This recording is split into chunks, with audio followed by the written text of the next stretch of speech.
Kia ora koutou whānau. Welcome back to another edition of Big Hairy News. Kia ora Chewy. How you doing? Yeah, doing all right. Hey, says Peter. Good evening, says Brad. Good evening, says Cy. V says hello. And we all move forward. You doing well, brother? Yeah, not too bad. Pretty hectic day at work. Yeah. The joys of being one person down and just trying to cover everything. COVID? One person down COVID? No, just people taking long overdue leave. Oh, bastards. How dare they? Like over a year overdue. And it's better to give those people leave lest they start punching people in throats. Yeah. Which is bad. It's bad. Yeah, that wouldn't be good. Bad. Good customer service. What? That's a discount you get. Well, I'm going to discount your Adam's apple. No, I've had a very busy day in the studio. I've got my second episode of the new podcast coming out on Tuesday, and it's with Di Henwood. I didn't set this up to do, but I could even play you a little introduction to it if you wanted to. Should we do that? Yeah, go on. So this is the introduction. This is how the podcast starts. Because you see, if you're doing a podcast, what you want to do is you want to have like a professional start where there's a little snippet at the beginning and then it goes into the podcast. So it starts like this. Hey, on the Black Clash thing, I had one question for you because I was watching it with someone who didn't know who Billy Bowden was. Yeah. And they were like, what the fuck is that person doing? Why are they dancing? And I had a thought. Now I'll get yours first. Where do you sit today on the antics of Billy Bowden? Are you a pro Billy Bowden, love it, or you're like, okay, enough is enough? So the thing is, I know who Billy Bowden is, and I had the same response as your friend. And there we go, into the start of the podcast. And that's probably not going to mean much to you, Chewy. I had no idea who Billy Bowden is. I'll be honest. I know who Di Henwood is. And then we get into the podcast. Billy Bowden is a cricket umpire, and he was that's why it means nothing to me. And he dances, and we were like, who the hell is this guy? Anyway, so I was working on that for most of today, and a bunch of stuff for this show tonight as well. It's really amazing, actually, how much time you got to put into these sorts of things. So editing a podcast, if I'm doing it properly, like we don't do this properly. That's one of the things that I love about live streaming. You do it and it's done. We're interviewing someone, you have two cameras. It's like switch. I'll put some graphics in here. Switch. Oh no, my arm needs to come out a bit closer. And so that's quite a long podcast. It's an hour and a half for that one. And it was a long one. The one after that's going to be Ursula Carlson. And that's only 45 minutes, so that's going to be a bit easier. Anyway, so I spent a lot of time doing that today, and and then this, and then went to the bank. Was so busy I didn't get the dog out for a run today. First time ever. You know my dog needs a run, and there's no run today. So is Nala crawling across the roof now? I think what we'll do is we'll let her outside, run around the rabbit for an hour, and that'll at least give her some kind of exercise. And of course, today I watched the second and third episodes of Last of Us. And I was watching the second episode going... Episode 3. Yeah, I watched episode 3. It was funny because I'd heard this whole, no one giving out spoilers, but episode 3 broke me. And I'm like, oh, what's going to happen? Is there going to be like a terrible death? Or is there going to be a family? Is there going to be... What's going to go on here? And actually what it was not what I was expecting. But because I'd kind of heard that through Twitter, the whole way through the episode, I was like on tenterhooks. I was going... What's going to happen? Oh, he's going to do that. Is he going to do that? Oh no, he's not going to do that. Oh no, I bet you that what's going to happen? Oh no, they're not going to do that. So, but I can see why it broke the internet. It was a pretty lovely story, basically. Yeah, and without giving too much away for people like me that did play the game, it was kind of out of left field, and it depends on how much digging around that you did. I did it. I didn't do any digging around, but I guessed what was going to happen. With the visitor. I was like, I wonder. Oh, okay, that makes sense. That's why. But then I was thinking, was his visitor going to, pardon the pun, but diddle him over in a very serious way? Was that going to be the shock? No. Okay. Oh no. Anyway, people don't know what we're talking about unless they've seen it. And I enjoyed because I was talking about, isn't it? Yeah, I was watching that. You know what I thought we could do? I mean, we could start doing this. We could start doing a review live stream after every weekly show and put it up on the DOC channel. We could if we wanted to. Oh yeah.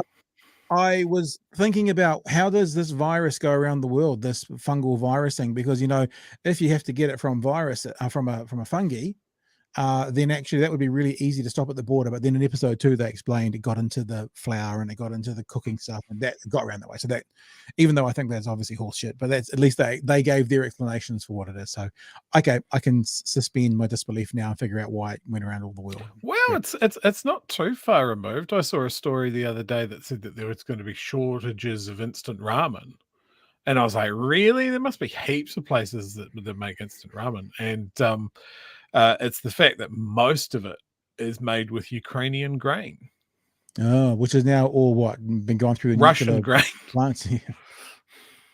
No, Russians All right. have been stealing it hand over fist. So they'll turn it into something that's not as good as instant ramen. Now, this week has been truncated. Obviously, it's a short week to start off with, and then we had a bit of a medical emergency. Well, I don't want to be over-dramatizing it, but a medical event on Tuesday night, so we couldn't be here. So we're only doing tonight's our last for the week because it's Thursday. But next week, we are going to do, just so you know, Chewy, there's 5 episodes next week because we have a very special guest on Friday night in the name of Byron Clark. Going to be joining us. Oh, yes. Okay, Friday that'll night be a good yarn. For his new book. So to get you guys ready for that, this week, Monday to Thursday. Sorry, next week, Monday to Thursday, normal BHN. Next Friday night, we'll do Byron talking about his new book and get everything, that we need to know about what's going on in the world of the alt-right, the conspiracy theorist, and counter spun off into a weird direction media and that kind of stuff. So that'll be next Friday night. Right, let's talk, shall we? Now, we didn't talk about this yesterday. It was an issue that came up yesterday, though. It was the State of the Union in the US. The US president gives a State of the Union every single year. Basically, it is as it sounds. How are things going? What are we looking to do? God, what are we going to do? Notice that. Yeah, it was yesterday. And I just wanted to share, we're not going to go too deep into the whole thing, but I wanted to share one particular part because I think but it's with the huge amount of lunatic right-wingers that are in Congress at the moment, this has turned into an absolute shit show, right? I don't know if you remember last year, Chewy, but Marjorie Taylor Greene, like the scarecrow from The Wizard of Oz, shouted out some obscenities when he was talking about how his son had died in war. It was utterly ridiculous. That has escalated this year. So there's a really interesting part that I want to play for you. It's been reported on quite a bit, but this is Joe Biden talking about, because Joe Biden will use it as a political stand as well as a presidential kind of message. And he goes into a conversation about the difference between the politics and between the GOP and the Democrats. And he talks about basically how the GOP are going to try and get rid of Medicaid and Medicare. And for those of you who aren't too up to date with what that means, one of them is basically medical care for the retired community, and one of them is medical care for the low-income community. So that's sort of what Medicaid and Medicare is in a nutshell. And of course, Biden's putting out there this idea that, be careful of the Republicans. He's not saying it as bluntly as this. They're going to get rid of this stuff for you. You'll all miss out. And you just have a listen to what goes on. And then what he does is something pretty genius. Because the Republicans complain about what he's saying so much, and Marjorie Taylor Greene, the scarecrow from The Wizard of Oz, screaming from the top of their lungs, "You liar, liar, liar." And so what he does is he sort of inadvertently or on purpose backs them into a corner and gets everyone to agree that they will not get rid of Medicaid and Medicare. Now, that doesn't mean should the Republicans get in, they're going to stand by it. But there's a very clear moment here where Biden, through what he's saying, gets all of the Republicans to agree publicly that they won't touch Medicaid and Medicare. So it's a pretty clever piece of politicking, in my opinion. Instead of making the wealthy pay their fair share, some Republicans want Medicare and Social Security to sunset. I'm not saying it's a majority. Let me give you, anybody who doubts it, contact my office. I'll give you a copy. I'll give you a copy of the proposal. That means Congress doesn't vote. Well, I'm glad to see you. No, I tell you, I enjoy conversion. It means if Congress doesn't keep the programs the way they are, they'd go away. Other Republicans say, I'm not saying it's a majority of you. I don't even think it's even a significant, but it's being proposed by individuals. I'm not politely not naming them, but it's being proposed by some of you. Look. So they're all going, no, it's not. Who's proposing it? Who? Baited so hard. We'll finish this clip, and then you know what? We'll show you who. Folks, the idea is that we're not going to be moved into being threatened to default on the debt if we don't respond. Now, that, so you know, is the American have this thing called a debt ceiling where every year or 18 months or whatever, they actually have to raise their debt ceiling so they can keep paying things like teachers and police officers because they spend more than they earn. Apparently the greatest democracy in the world can't manage their finances. But what is happening at the moment is basically the Republicans who have control of the House are saying, we won't sign off on this unless we get some concessions. And Biden here is saying, you're not going to get the concessions. And I hope Biden stands by it, as do the Democrats, because the last time the Republicans tried this and the debt ceiling didn't get raised, it blew up in the Republicans' faces because obviously they have the power to put it through. They chose not to. They were thinking they could go, see, look what the Democrats have caused us to do. But actually, it got a massive amount of blowback for them, and it ended up being a very bad situation for the Republicans. And they're sort of threatening it again, almost like they haven't learned a lesson, Chewy. Almost like. So that's what that bit's about. There's probably 30 seconds to go. Folks.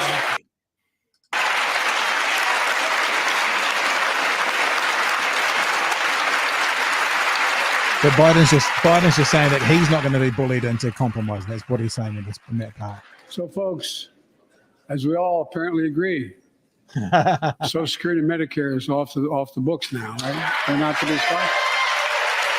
All right. And everybody stands. Social Security, Medicaid, it's off the books. Everybody stands. And that's that, right? So then what happened, of course, is a whole bunch of other videos started to come out. So this is Mike Lee feigning outrage at President Biden's claim that Republicans want to cut Social Security and Medicaid. This is Mike Lee. I'll play you the video now as an example, because remember, it's the Black Swan theory. Biden said very clearly, some of you, and all of the Republicans were saying, rubbish, none of us, where are they? Where are they? So, if we can show you one, then Biden's correct. Here's one. It will be my objective to phase out Social Security, to pull it up by the roots and get rid of it. Those pesky cameras and his words. People who advise me politically always tell me that's dangerous, and I tell them, in that case, it's not worth my running. That's why I'm doing this, to get rid of that. Medicare and Medicaid are of the same sort and need to be pulled out. It will be. There you go. So I don't know whether it was genius by Biden. He's a bit of a doddering old fool. I mean, I don't carry water for him. If I was voting in the States, he wouldn't have been the person I would have been voting for. But in that instance, you got to kind of say, win to Biden. It doesn't mean, when I say he backed them into a corner and they got bipartisanship, it doesn't mean that they'll stick by it. But in that instance, he got everybody to agree that Medicaid, Social Security is safe. Whether it is safe or not is another question, but I thought a great piece of politicking. We often talk about, like we talked last night about Luxon, the language he was using wasn't smart politically. So there's a line of demarcation between what's smart politically and maybe what's smart or what's the norm. In this instance, this was very smart politically, and it's worked very well for Joe Biden. Chewy. It's nice to see that he baited them so perfectly. Yeah. I also absolutely love the shots of Marjorie Taylor Greene Yeah. looking like a Disney villain that's just murdered a polar bear. It's just like, oh, what shall I wear to work today? Just something that makes me look like a villain out of a musical. I think she had a bald cat and she was doing this the whole time as well. Like this cat. God. Just it's remarkable to me, like just how compromised the Republicans have let themselves be, just in the case of trying to win one over. they're not a majority, these brainworm farmers that they've got in their party, but God, if they can't get rid of them because they need the votes. Well, I tell you what, it says where the Republicans and the right in general do, and I've said this for a long time. You'll testify to this, Chewy, that the right do politics better. I mean, the left in America had the progressive group, the caucus with AOC and those guys, and they had a chance to push some stuff through, and they chose not to. They chose to go along with the status quo. When it was last, the right had the alt-right group in the edges, the Freedom Caucus, they called themselves, with the Tea Party movement. They got some shit through because they basically went, if you don't put our stuff through, we ain't voting for any of your stuff. So the right seemed to do this game better than the left. The left seems to be a bit more compliant and a bit more will go along with the status quo for the greater good. Whereas that's the left. Did I say the right? Then the left do that. And that's the same in New Zealand, same in most Western democracies. Whereas the right seem to understand, there's no friends in politics. Even Biden still talks about my friends in the Republicans and that they can get bipartisanship. I think he doesn't know the Republican Party of 2023. He might know the Republican Party of 1993, but not of 2023. And I think that, as you say, the people with the earworms or the brain worms, they will get stuff through. It seems at the moment as well, Carrie Lake, who of course lost the Arizona governorship, and Marjorie Taylor Greene are both basically performing at the moment for an audience of one. They both want to be Donald Trump's running mate. That's what it appears that they're going for at the moment. I don't know if that's going to even get close. I don't know if Trump's going to survive the next 12 months in that and DeSantis doesn't take over, but that seems to be what they're doing at the moment, being as Trumpian as they can to possibly get a run at the vice. Imagine Marjorie Taylor Greene as the vice president, bro. Jesus.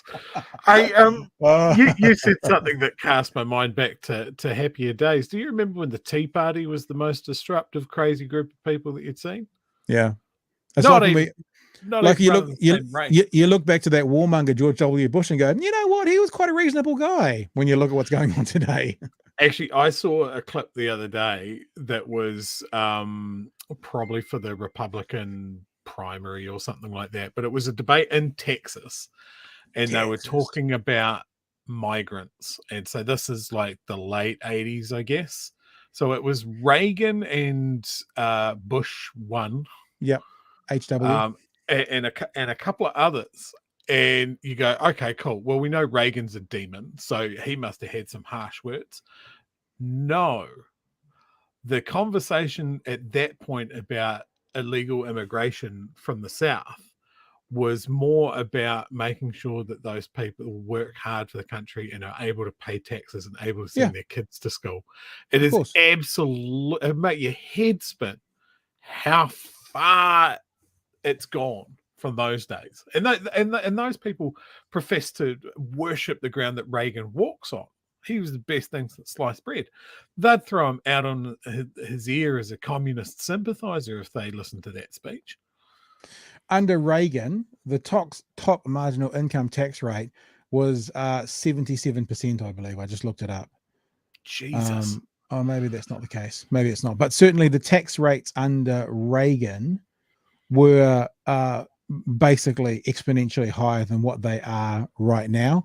And people who call themselves Reagan, it's a little bit like, the Republicans like to say we're the party of Abraham Lincoln because he freed the slaves, but it's a bit the same with Reagan, but they obviously don't reflect that at all in their policies today. It's a bit like the same with Reagan. They call themselves Reagan Republicans, and that doesn't reflect anything that Reagan stood for, except perhaps, I guess, some of the top level, business incentives. But other than that, tax breaks, social issues, it doesn't get a whiff around what Reagan stood for. Certainly not at all. At all. Trump says time to fly may not have enough to win the nomination, but he does have enough to sabotage the eventual Republican nominee. True. I'm already looking at it. Kim says Trump would never choose a woman. I don't know about that. But mind you, if he did pick a woman, it'd probably be a 23-year-old supermodel. That'd be the one he'd want to pick. And that certainly ain't any other people he's going to be looking at. I think that when I say smart enough, I kind of want to more say calculating enough to try and figure out what would be the best way he could win, even if it was with, there's no way he wanted Pence a conservative Christian douchebag. No. But that was No. the right choice, quote unquote right choice, to get him to the end he wanted. And if they decided that a female, running mate was to get the end that he wanted, I could imagine him picking one. I noticed that he's come out swinging at DeSantis, basically dropping vague posts about him potentially being a pedophile. So, there's that. DeSantis is turning Florida into basically 1935 Berlin, but with theme parks. Yeah. That's terrifying what he's doing in the schools and that sort of thing. So literally yeah. banning and burning books. Literally. Jesus, it's crazy. But yeah, it's, I don't know. If the Democrats can get someone with, I don't know, more than 5 layers of skin left on their skeleton, that'd be great. I really do. I'm really interested to see. It's a long way away, so we've got lots of time to talk about this. But I am really interested. I think I was saying for most of last year, if Biden runs, Democrats lose. Doesn't matter who it's against. They're all pretty convinced, and there's a few polls out there at the moment between Biden and Trump. Long way away. Polls don't mean much today. That actually say he can still compete. I just think he's going to be either 86 or 87 at the end of a 4-year term. Like, you don't trust your 87-year-old with a fucking remote control for the TV, let alone the nuclear codes. No matter who they are, how sharp they are. And I just think, given the chance of even a DeSantis, who's probably in his 40s, maybe early 50s, and not talking about his policies, but who's younger, who's energetic, who's enthusiastic, who's quick-witted, versus an ailing old blighter who can't remember where he put his slippers. It's a huge hill to climb. Maybe there needs to be another a hurdle to cross to be the president, and that should be a question of how many times has your Facebook been compromised? Because Fair that enough, definitely man. seems to hit a certain age group. Cool. Any texts that come in, or should we move on to our big debate tonight that we want people to participate in? A couple of comments. Just basically excited about cool. having Byron on next week. He did a very, very good interview with Kim Hill. Yeah, but I haven't seen the interview, but I was on RNZ's website today and I saw it there waiting, and it's like 28 minutes, so it's good long length as well. It'll be worth people listening to. Or actually, no, don't listen to it. Just listen to us next week. No, you should listen to it. There you go. And Kim here with a comment: the best Republican was Teddy Roosevelt. Yeah. Or would you say? Hang on, wasn't Eisenhower? Wasn't Eisenhower a Republican? Mm. I'm pretty sure. He's a personal favorite of mine. One of the most kick-ass quotes, and I'm paraphrasing, but every dollar spent on bullets and rifles is taken out of the mouths of the workers and is an utter failure of society. Well, something similar to that. It's an interesting transition because later on this show, in about 10-15 minutes, we're going to be talking about the rights of the workers, and we're going to be talking about how has Labor been listening to BHN, and we've been banging on for 10 months about you need to become the party of the factory floor, not the party of the CEO.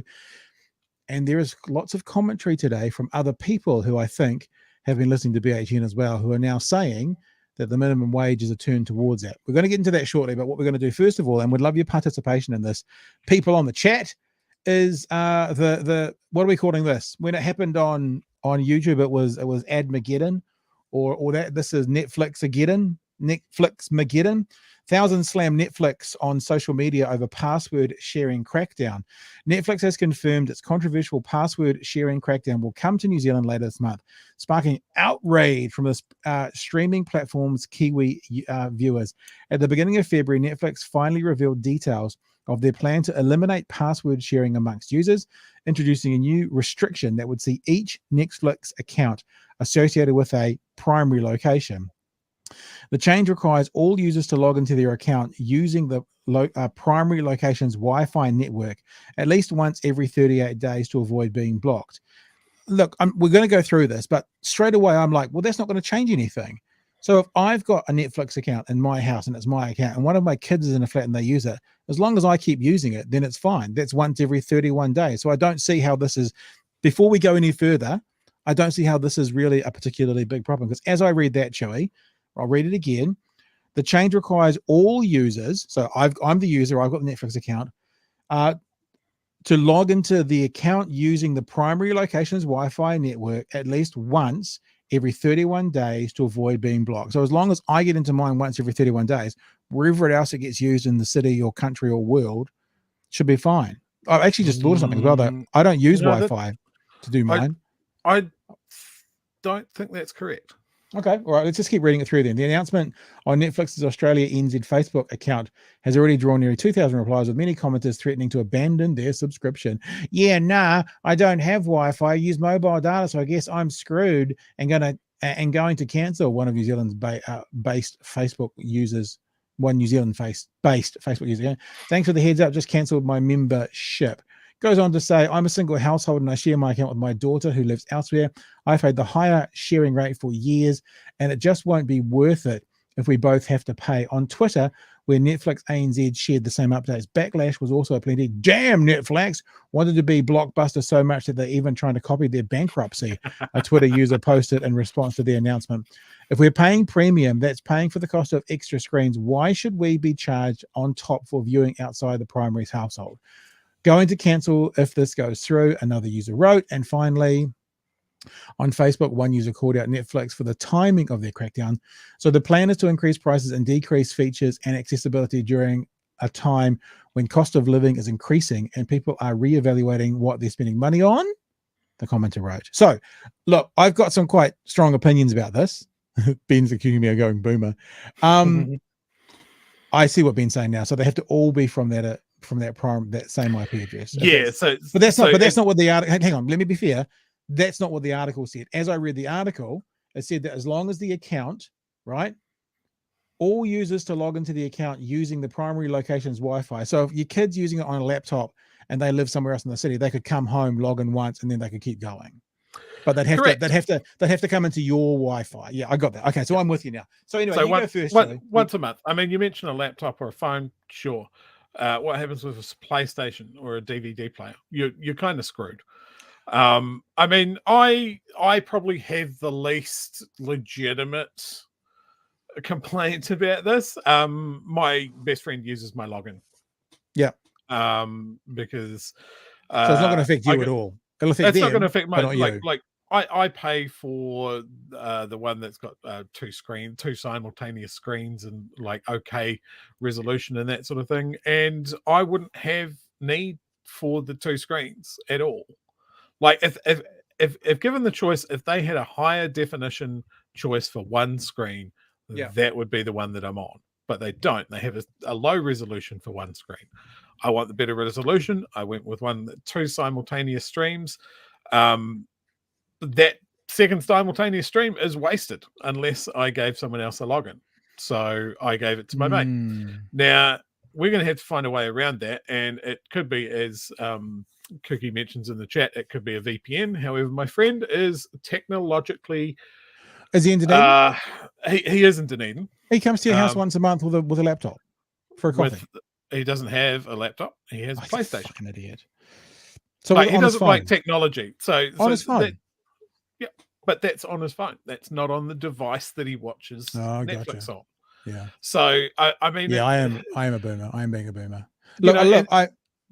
Sorry, and there's heaps of families out there that have a family account and their kid is away studying or something like that. I'm just of the mind of like, if you have a membership profile that says you can have two simultaneous streams, who the hell cares where it is?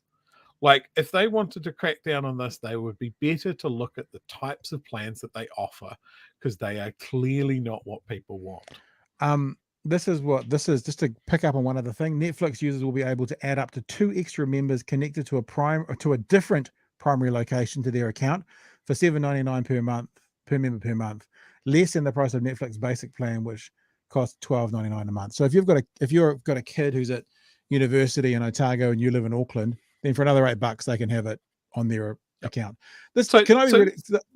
Sorry, you go. I was going to go, like, going off what I said, right? I'm a consumer that wants to use Netflix. Where is the plan that suits me best? There isn't an option. I want a 4K stream, one stream, I don't need simultaneous streams or anything like that. No thanks. I'm not thirsty. Oh, someone else is taking it. Sorry, I wasn't listening to you. I was asking someone to get me a drink. You know, the plans that they have don't make a lot of sense. So if they wanted to maximize the money, they would have different plan options. Yeah. Single stream, higher resolution, awesome. That's exactly what I would get. I like something the idea. that's a plan of like 2 different locations, or a family Well, plan. Like that's what they're doing. Spotify do. I mean, they're offering that Well, 2 they've different done locations. it terribly. Yeah, I think Terribly. I like the multiple screens. Like at the moment, my kids are at. That's where I was just giving my drink to one of my kids to get me some water. My kids are in the lounge next door downstairs, Joey. They're watching Netflix downstairs, and someone else is upstairs watching Netflix upstairs. And I've got a TV in my bedroom, and someone can watch Netflix there. So we have a multiple screen one. I tell you what, I want to put up that one from Ben, that text, because I am about to go all boomer. Because I'm like, fucking get over it. This company has this system set up, and this is how they say their rules are. People have got around their rules, and so they're changing them so people can't get around them. It's like such a first world entitlement problem. I don't give 3 fucks about this, right? Because if people want to use my login, my kids and stuff elsewhere, that's fine. And if they can't, oh well, no big deal. And I just think, thanks, mate. I just right in front of the camera.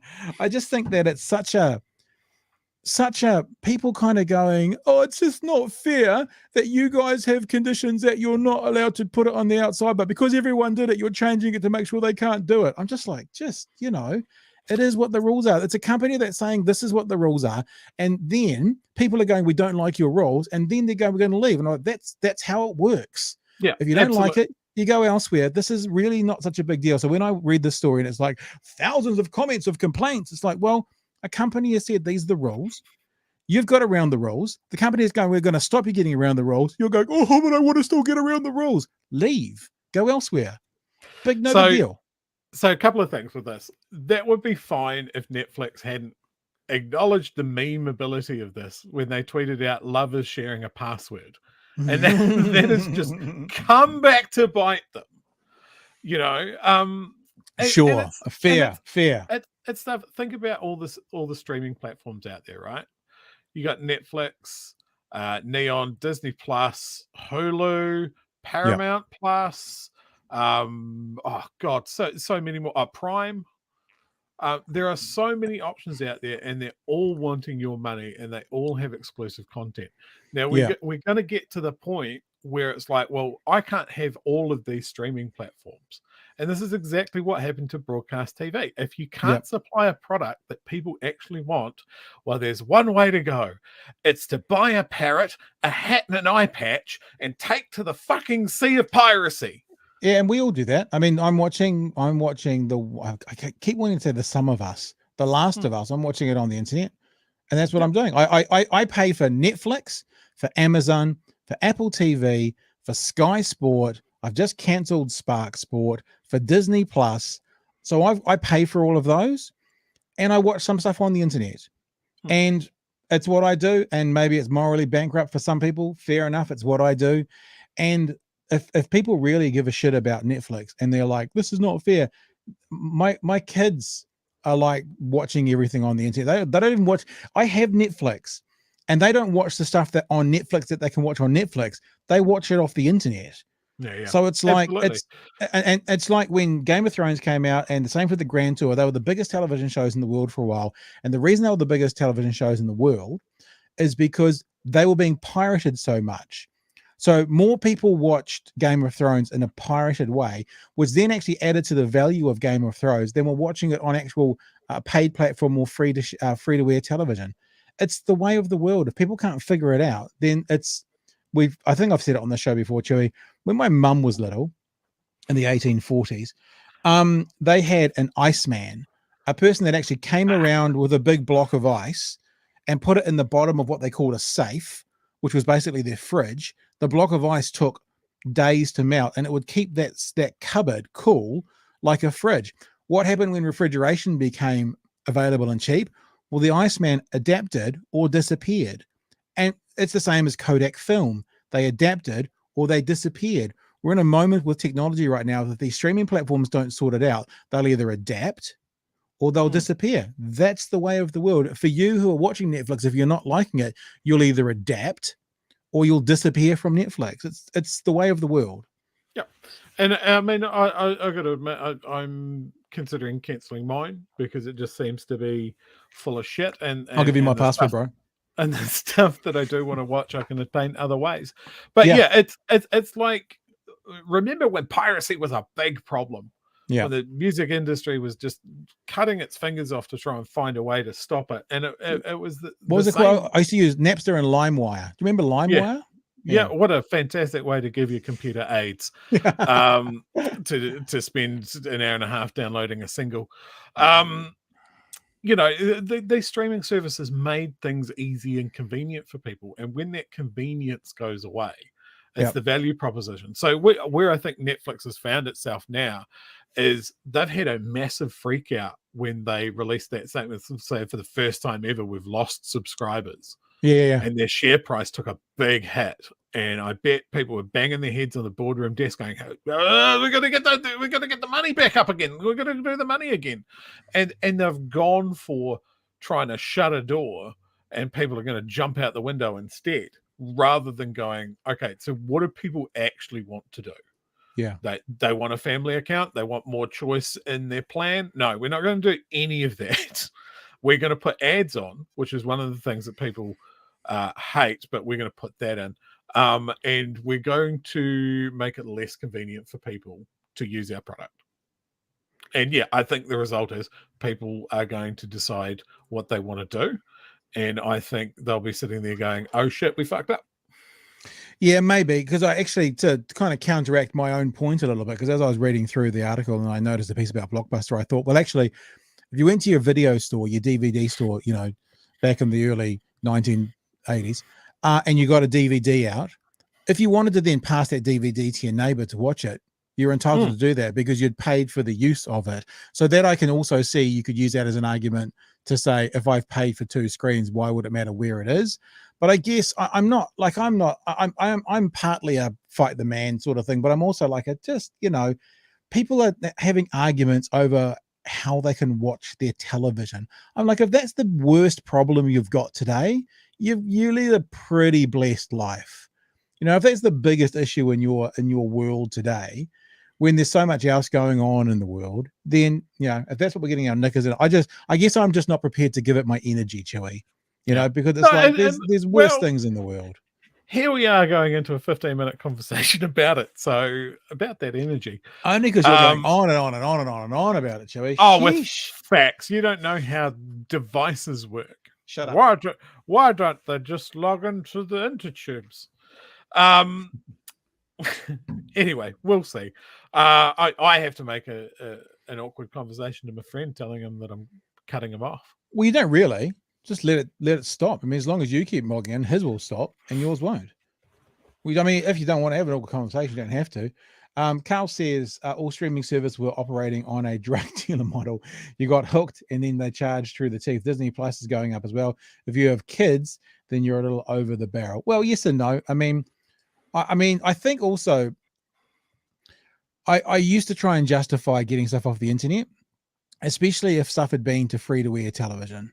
Like if it's been to free-to-air television, I think it's piratable because it's been on free-to-air television. But I think in this current day and age, the model needs to change, right? The model needs to change for producers of content, us included, and that you either need to have embedded advertising or like sponsors product.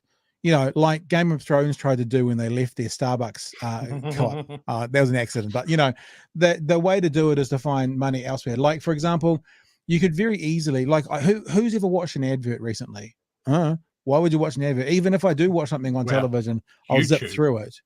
I know I pay for it. I don't watch ads. Yeah, see, I don't pay for YouTube. So I get the ads and I'm just sitting there frantically spamming the skip button until it lets me. But what free-to-air television should be doing is they should be running embedded ads along the bottom of the screen. So you can't skip by them. So they're there all the time rather than having an ad break. And that's, there's a new way of doing it needs to come. And if it doesn't come, they will disappear. They adapt or they leave the world forever. So here's a fun story. Are you I'm familiar getting with pissed off with all this fucking. What's all this Chewy for the positive Chewy comments in the the thing? people Jeez. want what the people want? Yeah, I might leave then. Shall I leave you two to wrap up the whole show then, bro? Shall I? Hey, are you familiar with the show Sons of Anarchy? I love Sons of Anarchy. Human. What's Cool. his name? Someone Human? Human? Yeah, Charlie Hunnam. But Charlie Hunnam. the showrunner, the writer, is a guy called Kurt Sutter. Mhm. Now back in the day, I got in a huge argument on Facebook with Kurt Sutter. Oh, really? Because at the time it was screening in the US on certain channels, and the first season hadn't been picked up in New Zealand yet. Yeah. So I had made a comment that I was looking forward to the new series, and he had gone to the point of noticing that I was from New Zealand and going, "How can you be watching this? It's not even out in your country yet. Nobody's bought the rights to it." And I went, "I've downloaded it." and he went. But didn't you go like this? I've downloaded it. Wasn't that sort of the vibe? He went nuts at me over it, and I was like, "Hey, hang on." So here you've got someone like this is also an argument for people that pirated music back in the day as well. They investigated that the biggest downloaders, illegal downloaders of music, were also the biggest consumers of paid content as well. If you're a big consumer of media, you're just a big consumer of media. You'll get it however you can. But I was sitting here going, I was probably one of the first people in the country to watch Sons of Anarchy. And I was raving about it, and I was getting people involved in the show and that sort of thing. So then suddenly the TV networks are getting people going, "Hey, you should buy Sons of Anarchy. There's really good reviews and that sort of thing." It comes out on DVD. People are buying it that way. I have a Sons of Anarchy box set at the back. So, I mean, yes, I did pirate the stuff to start with, but I've also paid for it because I like to own things. Yeah, right. And it's just funny. I've had conversations with Kurt since that. He still remembers it. But yeah, it's that argument of like big consumers of media are just going to be big consumers of media, however they can get it. Yeah. No, that's a really interesting point, because I think like not that we're doing much here, but as we're talking about, for example, the Last of Us, there may be people watching who pick up on this who then I think it's actually on. What's the New Zealand one? There's a New Zealand streaming platform. I think that's where it is in New Zealand, run by TVNZ. Isn't it Neon? Neon. I think it's on Neon. So therefore, if people want to see it and they're, they don't want to go and find it for them, then they'll go there. So this is basically an advert for The Last of Us. Well, you know how much I hate The Last of Us. You know how much I hate Bezos, Amazon Bezos. Yeah. I still think Amazon Prime is probably the best value for money out there in the New Zealand market at the moment. It's $8. There's some great shows on that. I hate giving them an $8. I hate it. Oh, that's like I'm giving fucking Elon money at the moment, and the only reason I'm giving Elon money is because I'm pregnant with his third child. No, it's because I do this. I'll show you. I bet it's more because what's his thing? He'll try and touch your bits, but he'll give you a horse to keep you quiet. Yeah, I don't know what you're talking about, but it scares me just a little bit. I do this. This is why I pay Elon money. Look, there's us right now. Is because I want to be able to put these up, and to put certain length videos up, you have to not the live streams because they come from different places, but to put various length videos up, you need to pay. You can put up like 90 seconds or something, but if you put up longer than that, you have to be able to pay to do it. So I give him money, and I'm a bit the same as you. I don't really want to do that, but it's what you do. It's what you do, Chewy. I like that almost a quarter of our show has been mainly talking about piracy. Yeah. Hey, but just make sure you're a member of this show and you pay. Oh, it's free, isn't it? Yeah. I mean, it's a double-edged sword. I know it is. Like, I want money to go to good shows and creative people and that sort of thing.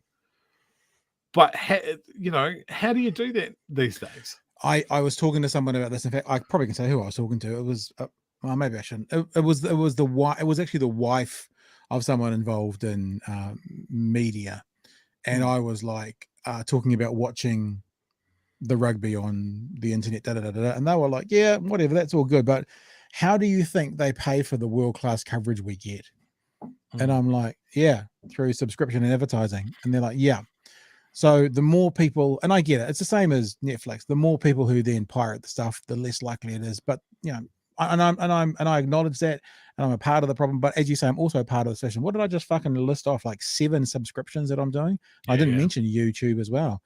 So, like, I mean, I know Netflix has done some great stuff, especially for comedy. The amount of money that they pump into not just the big name comics with their specials and that sort of thing, but more up and cut. You know, Ursula Carlson had her own Netflix special, as an example. Yeah. Oh, funny enough, I'm talking to Ursula Carlson in 2 Tuesdays from now. We should remind you about that. Well, that's a nice segue, and I knew you were going to do it. But it's just one of those things. I just think it's a dumb decision from them, and hopefully they'll walk it back or change it in some way if they get enough flack. But if people just have a moan and then keep using it, well, then they'll just keep doing it. I wonder if anyone. The other thing is, and this is a question, and then we're moving on. What is the most random thing that people subscribe to when it comes to content? Like, there's ones that I hear advertised for, like, I think there's one called Doc Plays, and it's like $1.99 a month, and it's all documentaries. In the chat, we'll touch on this towards the end of the show. So if you see any pop up, Chewy, bookmark them. What is the thing you subscribe to that will probably be the least populated or the least well known? So obviously Netflix would be the most populated and most well known. Do you have any little things, people in the chat, that you subscribe to for content, and that others don't know about? That is a small thing that we can tell people about. Let's do that. I'll start. All right. The BHN Patreon. All right, no, that's a lot. And look, someone's also mentioned Audible. I also subscribe to Audible, so there's another one for you as well. Right, let's move on, or else we're going to be here till 11:30 again tonight, or whatever we were last night. We want to have a look at the not the next party, sorry, the other guys. What are the red guys called? The communists. What are they called? The communists. That's what they're called. Labour. You're wanting Labour. Let's have a look at Labour, and this is going to reflect a little bit back to what was talked about yesterday with the Chris Hipkins announcements. And the question that now other people are asking, that if I'm honest, we've been asking for a year now, is when are they going to turn back to the working class? I believe this is the 8 p.m. news presenter on News Hub. So this was actually from last night, but Josie Pagani jumped on and kind of said exactly that. Let's have a play. Well, to help break all of this down, I'm joined now by political commentator Josie Pagani. Kia ora, Josie. Thanks very much for speaking with us tonight. Any surprises for you in today's announcement? I think the big surprising was the increase in the minimum wage by $1.50. That's a big increase, and that's quite substantive. That shows, I think, a new Prime Minister, Chris Hipkins, promised to return to bread and butter issues, to move the Labour Party, if you like, out of the university common room and into the smoko room. So back to its major, historic mission of putting money in the back pockets of working people. So I think that's quite a shift. It's a rebalancing, if you like, away from that sort of identity politics to a focus on inequality, poverty, and so on. So I think that was quite a substantive signal that took people by surprise. So there you go. Away from the identity politics, away from the boardroom, away from the university courses, and back towards the working class. There's some research, and I don't have it at hand. Sorry, isn't that identity politics? Maybe the working class is an identity. Maybe, like, but we know what they mean. We know what they mean. There was some research done in the US, and I don't have it to hand. I can find it for tomorrow. Would I do tomorrow night? I can find it and put it on the Facebook page, perhaps. That there was some research done in very purple states. And the very purple states in America means they could flip one way or the other. And in these purple states, it was done with blue-collar workers. And what they were saying in these blue-collar workers, and it was done by a union, this research, it was done by a left-wing group. They were asking left-wing voters about voting in purple states. All make sense? Good. And the overwhelming response they got in this research was they struggle with all the I don't want to say social engineering, it's a buzzword, but the identity politics. Well, I'll just use that term. It's not the right term. That the Democrats in America were focusing on above and beyond what they used to focus on, which was like workers' rights, which was like, the middle, the blue collar workers. And that when they were talking to these left-wing voters in these purple states who were miners and they were And they were like, we're confused by all of this. And what's happened in America is that means the right's being able to come in on a falsehood, in my opinion, and try and say, like, we're for workers' rights. And what's going to happen to the left if they're not careful is the right's going to be able to sell a message that we're about increasing your wages, we're about increasing your money, we're about making the economy better. When the economy's better, you'll do better, minimum wage worker. It's horseshit, which we're going to show in a minute. But the left has to be careful not to lose that argument. And maybe this is a little bit going back towards it. Chewy. Yeah. I worry about that when they're talking about workers and we just care about workers stuff and we don't care about being nice to marginalized communities. I think there's a place for both of those things, but yeah, it's the divide and conquer sort of thing. It's like, okay, you don't understand what this is, but I think there's two different things here. It's not about being nice to marginalized groups, right? People, because that's not off the table. I think what the research was showing was the huge focus on I don't know, pick an issue. I know it's a buzzword and it's a bit tropian, but that like a lot of the attention was being spent now on things not to what the left-wing core used to be. And yes, parties evolve and parties move on, but then there's this constituency of factory floor workers, of mine workers, of people who are blue collar who are going, but the way you're talking now and the policies you're pushing through now aren't the ones that are necessarily helping us. And yes, it might sound selfish, but I'm just being a realist, you know. They're not really helping us and they're not really helping, you know, us live a better life. And that's where traditionally they've been. Now, I'm not saying therefore to fuck those minorities or those marginalized people, but equally, if you want to keep these votes, you can't also move away from your base and try and find a new base. Maybe that's it, Chewy. It's like they've been trying to find a new base for the sake of their old base. And ideally you do both, but it seems that they've been moving away from their old base and focusing on issues and policies for this new base, which is when you hear the word identity politics or you hear about, you know, focusing on the university and not the factory floor. Those are the things they're talking about. Yeah, I mean, I'm always wary of political parties talking about middle New Zealand.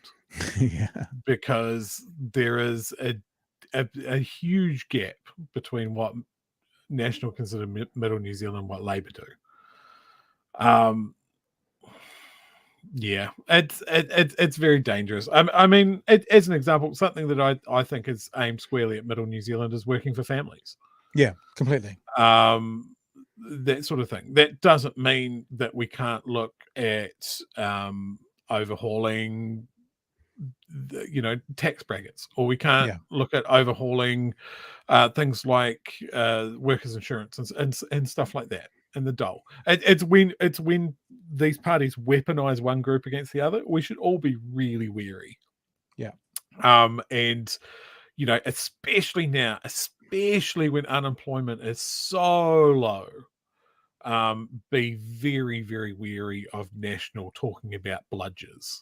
You know, that old language that they like to come out and bang the drum. I don't think you'll find those words. There are new words and new tropes and new things with that. Let me now show you that once I heard that clip today based on the News Hub program, I started to think about the Labour Party and I started to think about their historical past and I started to think about the minimum wage. Okay. I'll play you a bit of a clip to start with. And there's a TVNZ this morning, breakfast, was talking about minimum wage. And I'm going to probably stop this part way through and I'll show you why I stop it and then I'll come back to it. About what it means for business as well. Let's play a little bit of this from TVNZ this morning, and then we'll come back to what minimum wage is and what it has been per party. Will the minimum wage increase hurt small businesses that are bearing the brunt of inflationary pressures? Under Labour, minimum wage has risen from $16.50 an hour in 2018, nearly $23 to nearly $23 an hour. So I stopped when I got to this part of the graph, and I went, "Holy shit! That's a significant increase." And at this point, I'm thinking, I wonder how that compares to past governments, right? So, of course, as I want to do, I went and did a little bit of research. So if you follow me on Twitter, you've probably already seen this afternoon. I went and did a bit of research. The fourth national government from 1990 to 1999, over the space of their whole 9-year term, they raised the minimum wage from $6.13 to $7 per hour. That was in 9 years. So it went from $245 a week, that's based on a 40-hour week, to $280. So over 9 years, the fourth national government raised the minimum wage by $35 a week, which works out to be about a 14% increase. Then Helen Clark's Labor government comes in between 1999 and 2008, and they raised the minimum wage from $7.55, which was when they got in, to $12 per hour.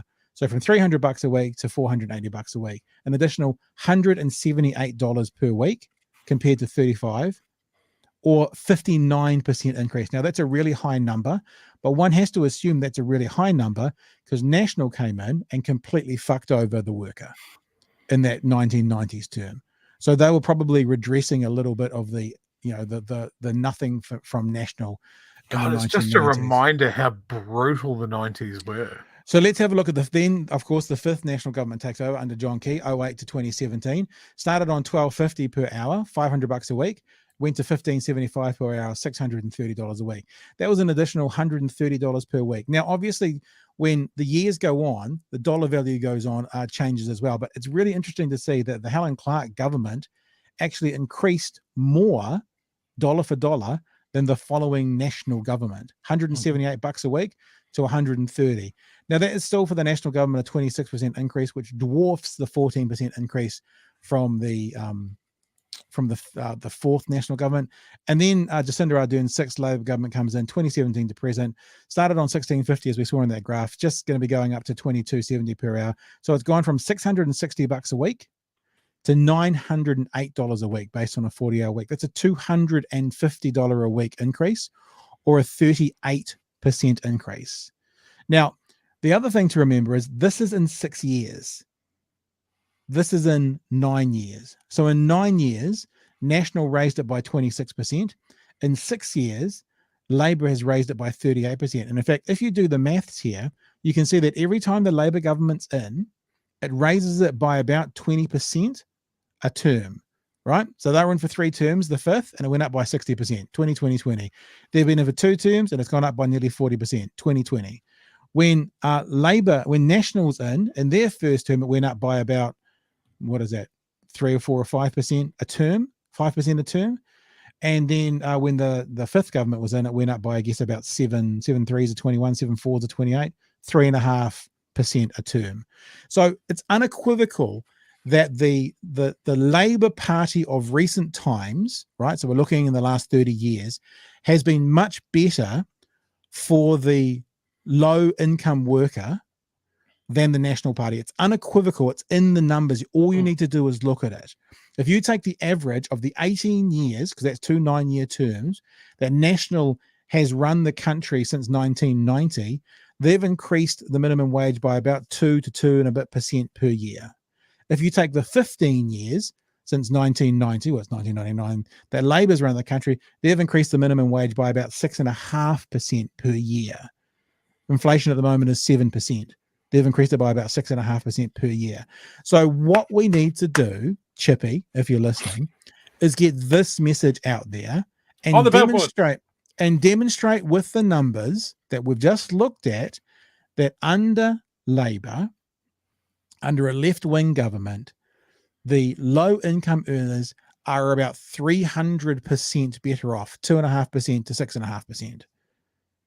And start pushing that barrel. So, Chewy, what you and I have been talking about for months and months and months and months and months and months and months and months and months and months and months and months and months and months and months and months, that they need to get back to the factory floor and get out of the boardroom, is actually proven in their policy, but no one fucking knows about it because they're off looking for a new constituency rather than servicing publicly their older constituency.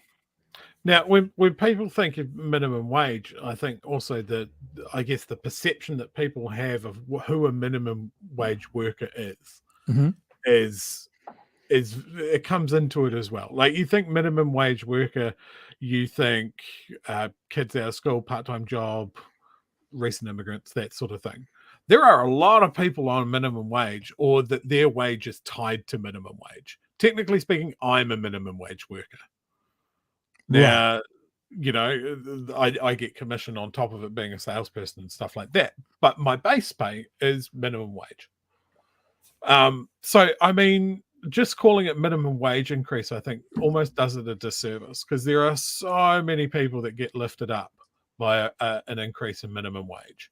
I saw someone making the argument that someone in their first year of stocking shelves out of school in a supermarket is within shouting distance of the wage of a teacher. And every time I see that argument, I go, cool, yes, so teachers need to be paid more. Yeah, I saw you respond to that online. You know, that's the argument. The argument is that the guy working, you know, giving up his time to stock shelves in the supermarket needs to be paid less. That is not the argument to make. You know, you're not going to get any fight out of me saying that nurses and teachers shouldn't be paid more.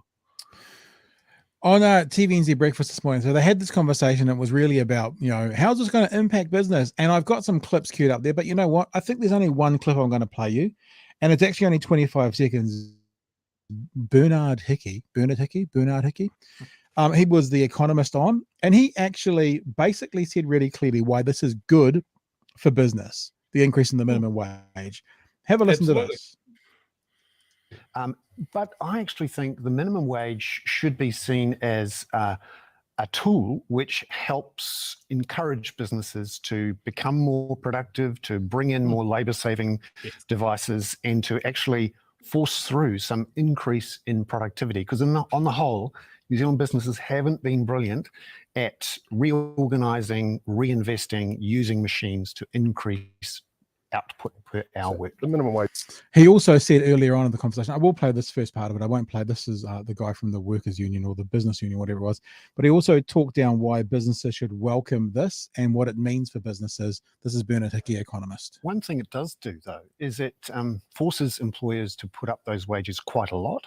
And in many cases, actually, they need to put up wages quite a lot to keep their employees. And it's interesting that more and more employers are adopting the living wage, which is even higher than the minimum wage, if only to reduce their churn and to keep people here. You do wonder, you know, how many more people would have jumped the Tasman if there hadn't been those minimum wage increases over the last 5 or 6 years. Come back to Bernard's earlier. Yeah, so there you go. So in other words, we're screaming out for workers in New Zealand at the moment.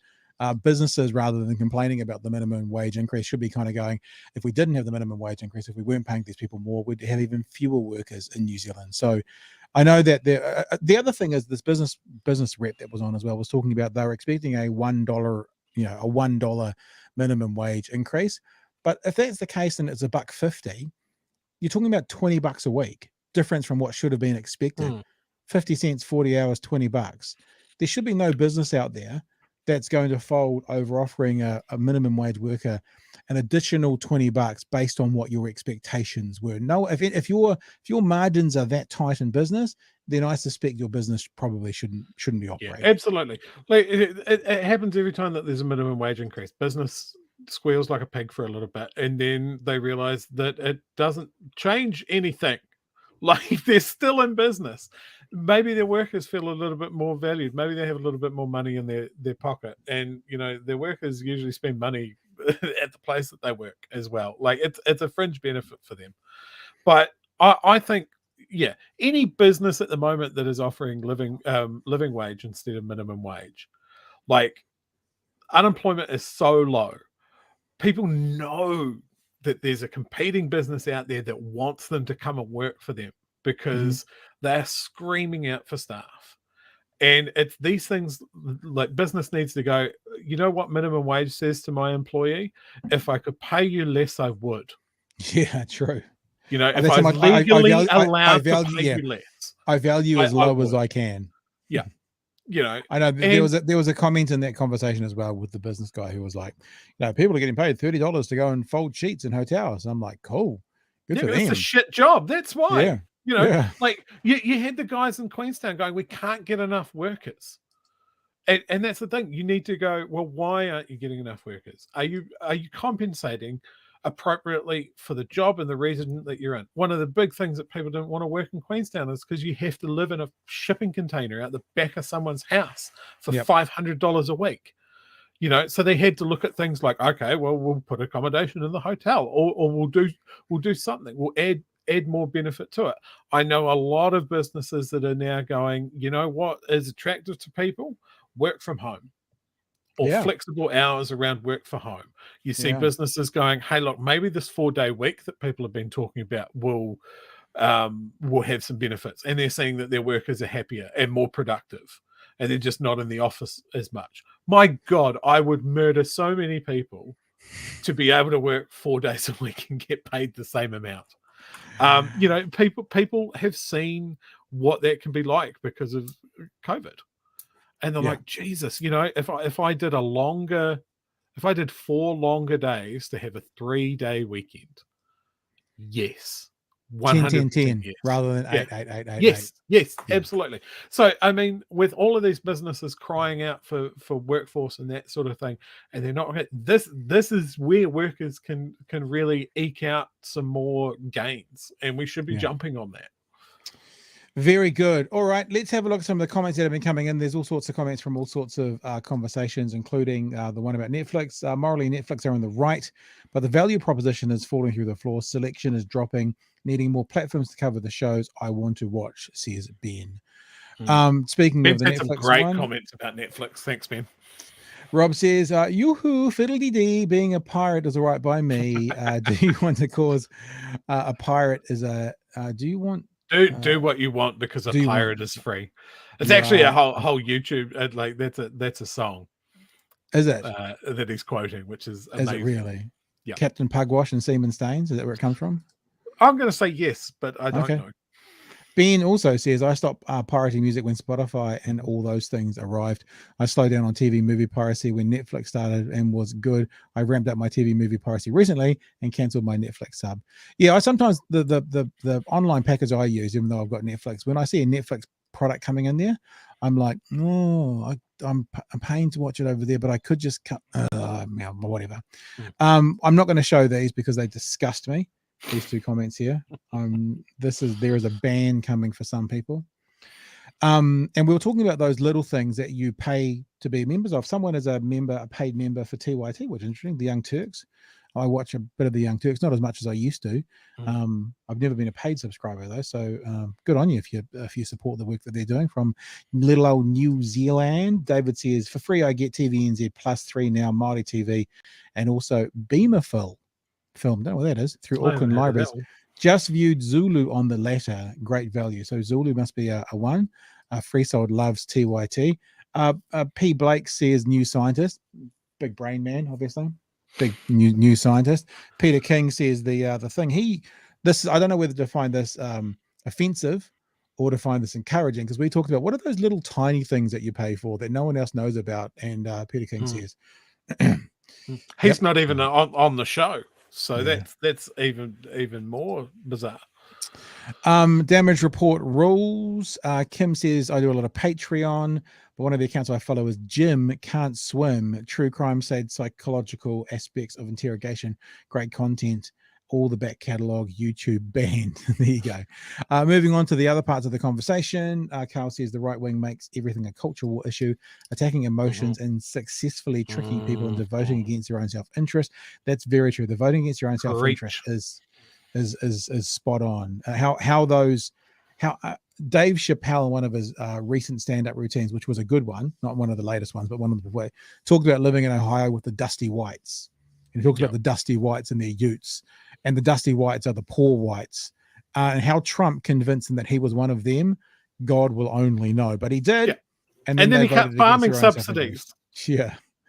National only talks about the middle class, never workers, says Carl Rex. And another one here from P. Had a boss car salesman who reckoned Labor was good for business as it was workers who bought his cars and they had more money under Labor. Oh, funny that there's a lot of workers that spend money and vote. I also thought it was I got taught quite an important lesson when I was a student at university. And, I'm not saying you have to do this, but I worked in petrol stations as a student. I worked in a couple of Shell stations, one in Mission Bay in Auckland, one in Beach Road, downtown Auckland by the ferry terminal. And my boss said to me very quickly that I should fill my car up at his petrol station. I'm like, what are you talking about? He goes, well, you don't bite the hand that feeds you. Now, I think that's a good lesson for me in that age then, because all the petrol was the same price. So it actually didn't matter where I filled it up.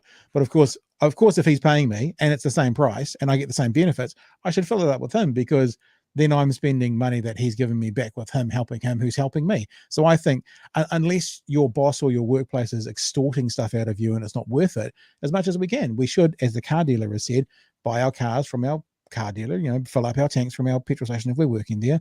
If you work in a supermarket, I'm sure you shop at that supermarket. It's a quid pro quo in some ways, isn't it?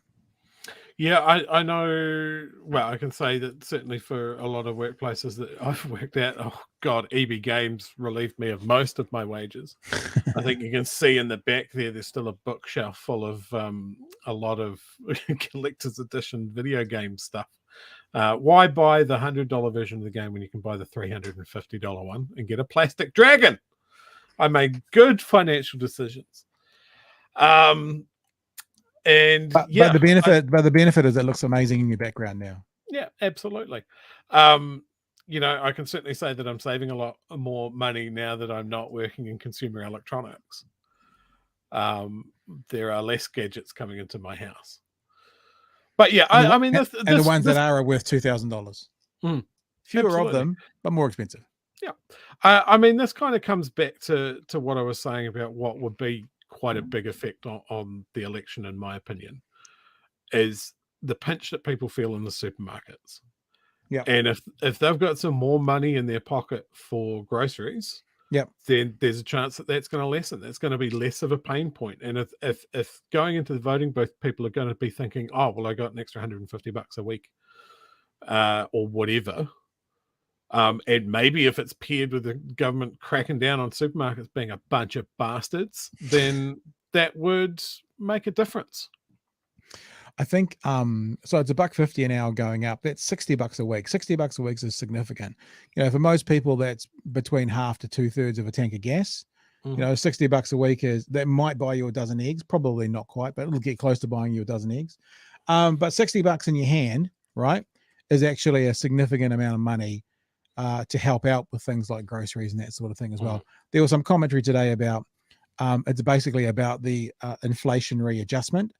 The difference between this one and the previous years is they've been about the same, between sort of 6 and 7%. But because that's when inflation was 3 to 4%, it was actually it was an advantage where now this $1.50 is kind of keeping up with. But much better to be keeping up with than going backwards. So credit where credit's due. I'd like to add another one into the weird subscriptions, and I know Rob in the chat also. OnlyFans? Is it an OnlyFans? It's an OnlyFans, isn't it? It's not OnlyFans, but support your local sex worker. No, there is a guy on YouTube called Perun. Is it a scam artist? No. This is much drier of balls than that. Okay. He is a guy that has quite a lot of knowledge around military intelligence and logistics. Oh yeah. And does hour-long PowerPoint presentations about issues around the war in Ukraine. Wow. And I have been eating this stuff up. It is incredibly well researched. He puts that 1 out a week. And I was talking to Rob, and he said he was a contributor to his Patreon, so I just bit the bullet and contributed to it as well, because God knows how he's pumping out this content. If you're interested in what's going on in Ukraine, definitely look up that guy's YouTube channel or his Patreon. Is called Perun, Perun. And I will put it up in chat. Why haven't we been stealing some of this stuff and using them here? But an hour-long PowerPoint. Yeah, definitely. Oh, okay. Just use it. Okay, that's a brave new direction. All right, guys. I think we're pretty much done for tonight, which means we're done for the week. Rose says, what about a price freeze? Price freeze on what, Ro? What exactly do you... Everything. Okay. Everything. Rent freeze, supermarket freeze, nationalize the banks in the supermarket. We've talked about this before. All right. We are done for the week. Short week for us, a short week for you as well, with Waitangi Day on Monday, but shorter week for us. Reminding you that next week we've got 5 eps on, unless we have another medical event. The 5 eps are going to include a Friday night show with Byron Clark talking about his new book.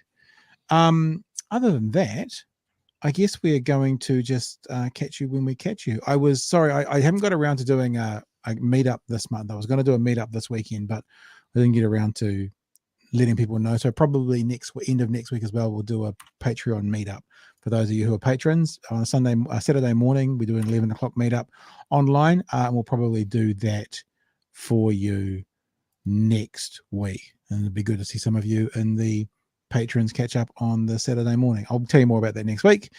Anything else we need to do tonight, Chewy, or are we done? I want to finish up on that Eisenhower quote that I butchered earlier. Sure. Because it's such a good quote, and I just want you to keep in mind that this is the guy that led the invasion of Europe and beat the Nazis from the Western side and was a Republican president. And I'm going to put it on the stream there. It is such a good quote. Read it out to us so the audio can get it.